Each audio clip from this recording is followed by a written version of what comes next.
Si Hisham ni dia kata dia ternampak satu perempuan berumur sekitar 20-an, sangat cantik perempuan ni, berjalan daripada pintu menuju ke dapur.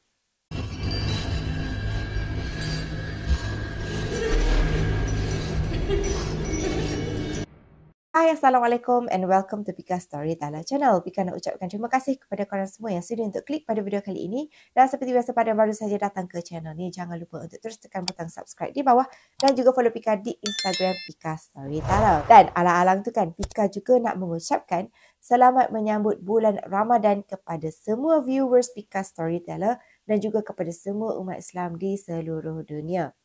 Jadi, untuk video kali ni, alang-alang kita tengah dalam bulan puasa ni kan. Jadi, Pika akan bawakan kepada korang semua satu kisah seram yang mana kejadian ni berlaku semasa bulan puasa. So, tanpa kita buang masa, jom kita mulakan dengan kisah seram kali ini. Dalam kejadian kali ini, ada satu watak yang korang kena kenal iaitu Hisham, bukan nama sebenar. Hisham ni merupakan seorang pelajar lelaki yang berusia sekitar 20-an, awal 20-an macam tu. Dan dia ni merupakan seorang pelajar kepada sebuah IPT yang terletak di kawasan Shah Alam, Selangor. Menurut Hisham, kisah ni sebenarnya sudah pun beberapa tahun lepas berlaku dan kejadian ni juga berlaku semasa bulan puasa. Di mana pada masa tu, dia ada classmate yang mana classmate dia ni juga ada beberapa orang budak lelaki ni yang jadi housemate kepada Hisham.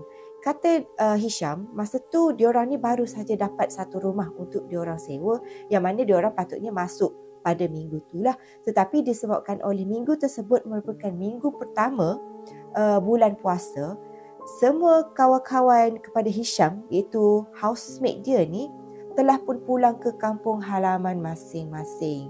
Dan Hisham ni pula, dia kata dia ni anak yatim piatu. Mak dan ayah dia dah tak ada.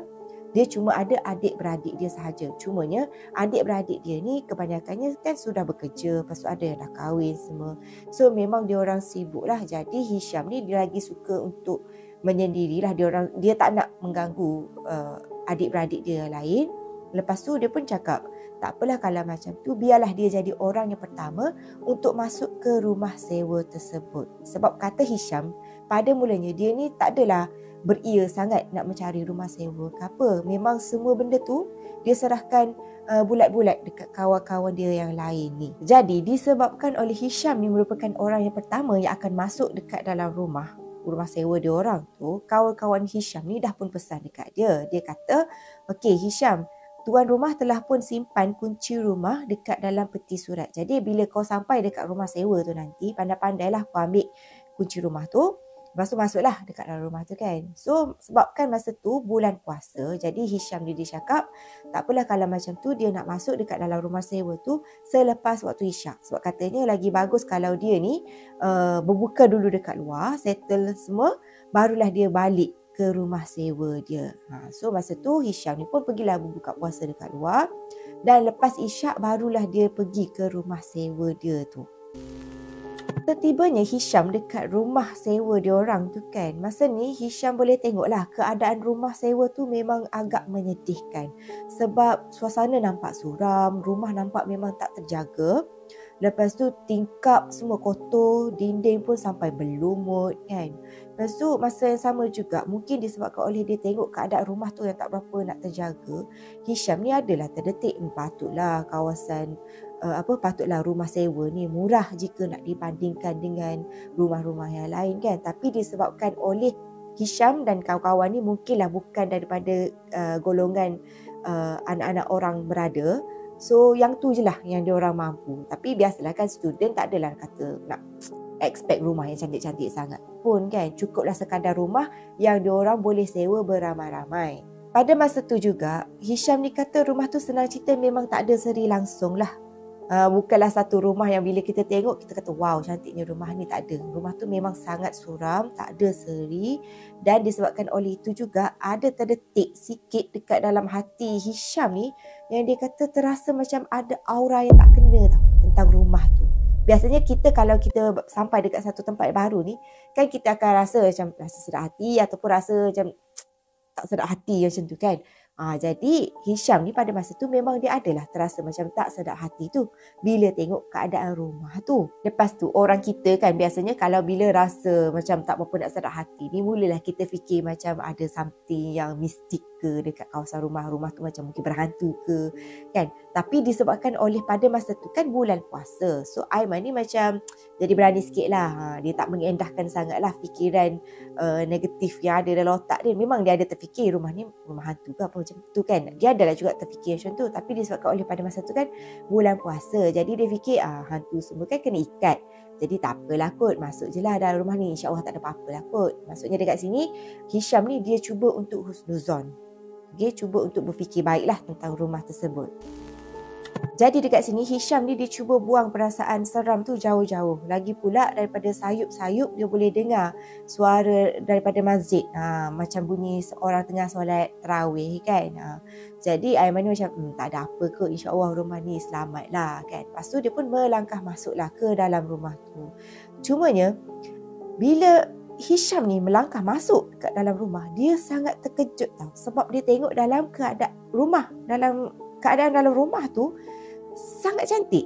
Dekat luar macam berlumut, dinding kotor, tingkap kotor semua kan. Tapi bila dia masuk dekat dalam rumah tu cantik sangat. Lantai berkilat, perabot tersusun rapi. Lepas tu bau rumah tu wangi sangat-sangat. Seakan-akan macam ada orang datang kemaskan rumah tu sebelum Aiman pergi ke rumah tu. So, nak cakap owner yang tolong bersihkan memang mustahil sebab kawan Hisham ni dah pun bagi tahu dekat Hisham. Owner rumah tu sendiri dah berbulan-bulan tak pergi ke rumah tu. Maksudnya dekat sini dia nak cakap mungkinlah keadaan rumah tu sepatutnya tak adalah macam cantik macam tu kan. Tapi Hisham ni disebabkan oleh dia terlampau penat. Lepas tu biasalah kan kita lepas buka puasa keadaan mata tu macam agak-agak mengantuk macam tu kan. Jadi Hisham ni dia macam tak nak layan sangat lah. So, dia pun terus duduk dekat sofa tu. Dia angkat barang dia semua. Dia duduk dekat sofa tu, rehat-rehat situ kejap. Lepas tu, sedar tak sedar, dia ni terlelap. Tertidur. Kepenatan lah kot. Okay. Sampailah jam menunjukkan pukul 12.30 malam. Masa ni, tiba-tiba Hisham ni tersedar disebabkan oleh sesuatu. Dalam keadaan separuh sedar, dalam keadaan mama-mamai macam tu kan. Si Hisham ni, dia kata dia ternampak satu perempuan berumur sekitar 20-an, sangat cantik perempuan ni, berjalan daripada pintu menuju ke dapur. Maksud tu dia katalah perempuan tu seriously sangat-sangat cantik, dia macam terbuai macam tu kan. Sampailah tiba-tiba dia macam baru, perempuan? Aku seorang je ada dekat dalam rumah tu. Siapa pula perempuan yang ada dekat dapur tu? Masa tu kan mata Hisham ni terus terbeliak tau. Sebab dia macam baru sedar yang sebenarnya dekat dalam rumah tu tak ada orang lain kecuali dia seorang sahaja. Dan kelibat yang dia nampak tu pula adalah kelibat perempuan. Perempuan mana pula. So lepas tu teruslah si Hisham ni bangun. Lepas tu dia pergi dekat kawasan dapur semua tu. Dia pergi cek mana perempuan yang dia nampak tu tadi kan. Cari memang tak ada. Masa ni Hisham ni dia dah mula rasa seram sejuk dah. Lepas tu dia cuba husnuzon lagi lah. Dia kata tak ada apa-apa kot. Mungkin mainan perasaan dia je. Ataupun mungkin mimpi yang terbawa-bawa kan. Itu. Ataupun mungkin sebab dia penat sangat ke. Macam tu lah. Lagipun sekarang kan bulan puasa. Hantu mana ada. Macam tu lah lebih kurang si Hisham ni. Dia cuba untuk positifkan diri dia sendiri. Lepas tu Aiman ni pun cuba untuk mengedahkan perasaan takut dia tu. Dan dia pun pergilah sambung tidur balik. Sebab kata dia pukul 5 macam tu dia akan bangun untuk sahur.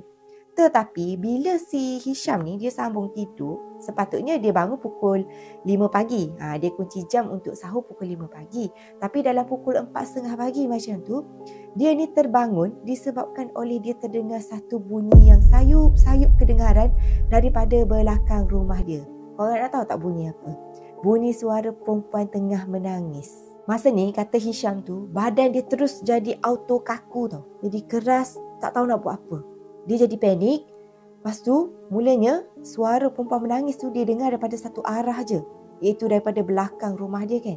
Lama kelamaan, bila dia amati betul-betul suara perempuan tu, tiba-tiba suara tu jadi macam datang daripada seluruh kawasan rumah. Seolah-olah macam di seluruh kawasan rumah dia tu dikelilingi dengan suara perempuan yang sedang menangis.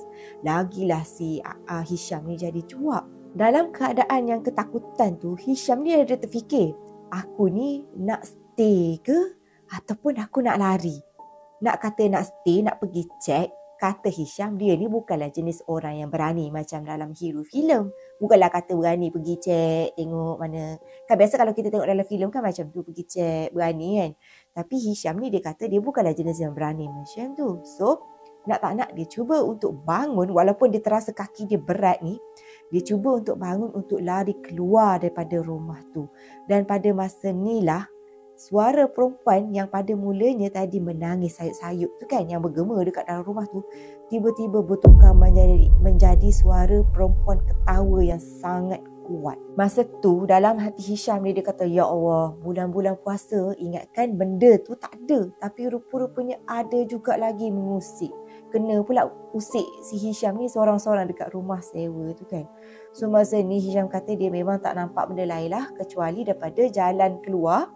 Terus dia ambil kunci kereta dia start kereta, terus dia keluar lari daripada rumah tu. Dia tak kisahlah rumah tu terbuka pintu ke macam mana, sebab kata Hisham memang dia tak tutup dengan tak kunci pun pintu rumah tu. Dia biar je rumah tu macam tu, terus dia berlari keluar daripada rumah tu. Dan dia kata memang dia tak akan pergi dah rumah tu sampai bila-bila. Dan selepas daripada tu, bila dia dah rasa macam selamat kan, dia pun terus bagi tahu dekat kawan-kawan dia, bakal housemate dia. Tak sempat jadi housemate pun sebab dia dah belah keluar daripada rumah tu kan. Dia terus bagi tahu dekat housemate dia, dia kata, aku memang tak akan pergi dah dekat rumah sewa tu, aku nak sewa dekat rumah sewa lain. Aku tak sanggup lah sebab benda dia nampak pasti dia dengar. Malam pertama tu dah kena macam tu kan. Terus dia kata dia tak nak duduk dekat rumah sewa tu lah. Macam tu. Dan dia pun terus keluar lah. Lepas tu dia tak adalah bagi tahu kawan dia menetap lagi ke dekat sana ke apa. Cuma dekat sini apa yang Hisham ni boleh cakap, dia jadi macam confused jugalah kan. Orang kata bulan puasa ni benda tu tak ada, tapi sebenarnya ada juga. Macam yang kita selalu dengar lah kan. So, sebelum-sebelum ni pun Pika pernah ceritakan juga kisah-kisah seram sepanjang bulan Ramadan. Pika bukanlah nak menakutkan, cumanya yelah benda tu dia ada di mana-mana kan. So, apa pun macam yang Pika cakap lah, kalau let's say, kalau korang rasa macam takut, macam Aiman ni dalam kejadian ni, rasa takut, rasa macam mungkin benda tu ada ke, antara benda yang boleh korang amalkan adalah yang pertama mungkin boleh cuba untuk azan. Kalau dia tak ada nampak muka lagi, cuba azan. Okey, yang kedua baca ayat kursi. Cuba je, walaupun mungkinlah kita kata takut sangat sampai tak boleh tunggal terbalik bacaan ke apa, tak apa. Cuba je, yang penting kita kena ingat Allah. Tu je, ingat Allah, kita rasa kuat. Sebab kan kekuatan tu datangnya daripada Allah SWT kan. Ingat macam tu je. Lagi satu, mungkin kalau bila nak masuk rumah baru ke apa, cubalah untuk mengamalkan bacaan surah Al-Baqarah. Baca ayat-ayat amalkanlah benda-benda macam tu kan. Dan lagi satu, kalau let's say ternampak benda tu depan muka ke apa, macam yang Ustaz Azhar Idrus ajar, bacalah ayat ni 3 kali. Al-anuka bila'natillah, al-anuka bila'natillah, al-anuka bila'natillah. InsyaAllah lari. Ni kitab hadis. Tulis ya. Simpan. Boh dalam telefon. Ingat tak ayat tu? Senang je kan ayat tu. Pika tahu yang semua penonton Pika Storyteller ni memang minat kisah-kisah seram kan. So why not kalau korang hafal ayat yang diajar oleh Ustaz Azhar Idrus yang Pika kongsikan tu tadi. Hafal ayat tu mungkinlah kalau let's say korang terjadi dekat korang ternampak ke apa, ingat baca ayat ni. InsyaAllah. Okay, yang penting apa-apa pun semuanya kita berserah kepada Allah Subhanahu Wa Taala. So, apa pun itu sahajalah video Pika untuk kali ini. Seperti biasa, Pika nak tahulah apa pendapat korang dan bolehlah berikan komen di bawah. Apa pun, jumpa korang lagi in my next video. So, see you soon. Bye.